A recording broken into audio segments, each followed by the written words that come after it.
Hello friends, કેમ છો? મજામાં? આજે હું તમારી સાથે કાચી કેરીના શરબતની રેસીપી શેર કરીશ. સૌ પ્રથમ આપણે કાચી કેરીના છાલ કાઢીને તેનો વચ્ચેનો કડક ભાગ કાઢીને એના નાના નાના પીસ કરીશું.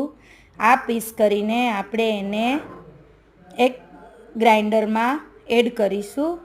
ત્યાર પછી આપણે એમાં થોડો સંચળ પાવડર, થોડું જીરું પાવડર,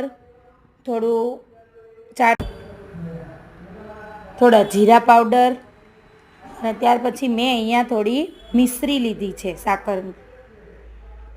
ત્યાર પછી આપણે એમાં થોડા ધનિયા, થોડા ફુદીનાના પત્તા, આ બધાને આપણે એક મિક્સચર જારમાં મિક્સ કરી લઈશું બધું.